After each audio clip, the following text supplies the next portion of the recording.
አረታይን መብራት ከዚህ ስራ ብገላገል እቺ ነው እኔም አልፎልኝ እንደ ሰው ቤተ መቅደስ ገብቼ ማስቀድሰው።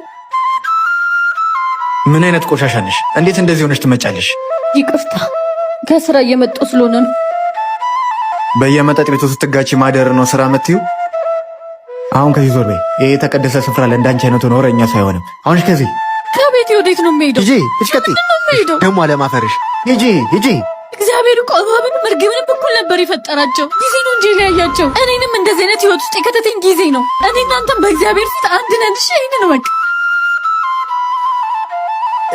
እናት ሰሚኝ እባክሽ።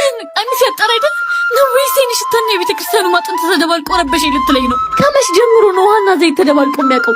ተረጋጊ። እኔ እንደዛ ለማለት አይደለም። እኔ ማንኝና ነው አንቺን ለመውቀስ የምበቃው? በቃ እርሹና አንድ ቦታ ቁጭ ብለን እናውራ። በዚህ ዘመን ነጠላ የሚለብሱ ሰዎች ጻድቅ፣ እንዳንቺ የሚለብሱ ሰዎች ደግሞ እርኩስ ተብለው የሚታሰቡበት ጊዜ ነው። እግዚአብሔር